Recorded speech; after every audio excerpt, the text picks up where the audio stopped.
In its 3-season runtime, Alice in Borderland walks through a gripping set of survival games. While almost all of these games push the players to their physical and mental limits and test their will to survive, some of them are far more challenging than others. Most fictional battle royale shows like Squid Game unfold in real-world settings, forcing them to feature games that feel more grounded and realistic. Alice in Borderland, in contrast, takes place in a fantastical world between life and death, allowing it to embrace games that are not only massive in scale but also abstract and supernatural in nature. Owing to how significantly different each game in Alice in Borderland is from the others, it would be a little unfair to rank them. However, Arisu and his friends' intellect, physical strength, and morality are tested far more in some games than in others, which can be seen as a valuable marker of a game's true difficulty. Distance, 4 of clubs. The Distance is without a doubt supposed to be the easiest of the Alice in Borderland games in the first season. It also underscores how the show's simple mechanics can result in scenes that could be featured in survival movies. If Arisu, Usagi, and their other companions spent more time thinking about the simple instruction to reach the goal, they could have figured out that they didn't need to run as far as they did. It's not clear if the panther that appeared is part of the mechanics or just happened to be in that tunnel, but that is the one element that makes the round much harder than necessary. While Arisu eventually figures out the bus was the goal the whole time, the other 2 players could have survived if they had just stepped a few meters back and seen the word "goal" painted on the vehicle. The other hint was clearly on their phones as well, as it wouldn't make sense for the counter to go up as they moved away from the bus. Lastly, since it's a game of clubs and not spades, there's no reason for that round to test their strength or endurance. They just had to agree as a team to sit still and wait for the flood to pass. Light bulb, 4 of diamonds. To become part of the beach's elite board, Arisu is challenged to beat the deadly light bulb game. With the water level rising, Arisu has to figure out which switch turns on the bulb. The only problem is that 3 switches can only safely be tested with the door to the room with the bulb closed, so there's no way of telling if it's the right one. He eventually realizes that he can use the light bulb's residual heat to check if it has turned on without ever having to see it. He turns on a switch with the door closed, then brilliantly asks a fellow player to check for warmth. It's a stressful situation for everyone, as any further delay would have caused the water to rise high enough to touch the electric rods. Most people would never have thought of using the light bulb's residual heat to solve the game. That said, calmness and strategic thinking are the only main skills players would need to overcome this particular challenge.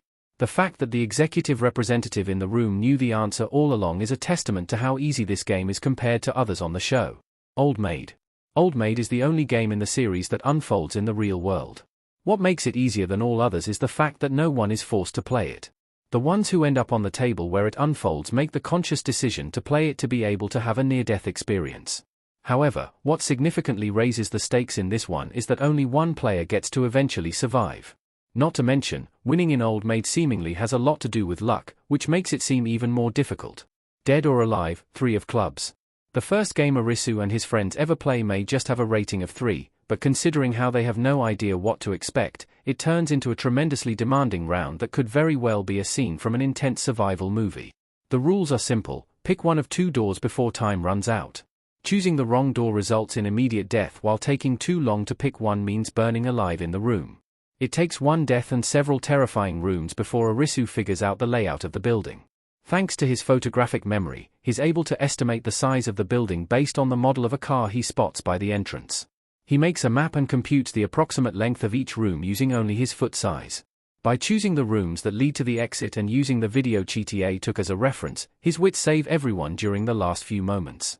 If anyone other than Arisu had been there, it would have been nearly impossible to guess the right door every single time. Players would likely act like Shibuki and sacrifice fellow competitors to get ahead. Tag, 5 of spades. When players are tasked with playing a simple game of tag, no one could have predicted it would turn out as deadly as it did.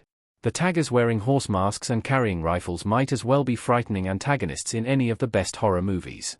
Aside from avoiding these taggers, Arisu and the rest of the players have to find the right room in the massive building before the time runs out. If they fail, a bomb explodes and kills everyone. The hardest thing about this game is that it doesn't just necessitate strength to evade and defeat the taggers, but it requires teamwork. Without the other players' cooperation, Arisu would never have found the right room. There's another twist waiting for him inside, adding another layer of difficulty to the challenging round. It turns out the taggers are also players being forced to kill others for their lives, and Arisu has no choice but to murder them. It doesn't pack the same emotional punch and trickiness as the game of hide and seek later on in the show, but it is still one of the trickier rounds in the series. Balance Scale, King of Diamonds. Balance Scale is one of the Alice in Borderland games for Season 2, and it is one that is unlike almost any other. In this game, the characters are sitting down and standing still, and it is not one where people are racing around to stay alive. Instead, Chishia sits at a table with 4 players in the Supreme Court building, and they have 3 minutes to choose a number between 0 and 100. The average of these numbers is chosen, and whoever is closest to that wins the round. Whoever doesn't win, loses a point. That is where this game becomes deadly. Anyone who loses a point gets a basin on that player's head filled with sulfuric acid, and if they hit -10 points, it will fall over and kill the player instantly. Each time someone dies, a new rule is added. While no one is physically fighting for their lives in this game, they have to use strategy and cunning to keep from dying, and shows that being smart is just as important as being skilled when staying alive in these games. Osmosis, King of Clubs. When it comes to the Alice in Borderland games for Season 2, Osmosis is one that really does a good job of mixing up action and brainpower for the contestants to remain alive. This is basically a 2-hour-long game of tag, and it is the second game of tag after the one in Season 1. However, there is a point system added, so tagging someone is not enough to win. Instead, each player has points assigned to them, and it is important to know where players are point-wise to know who they have to protect.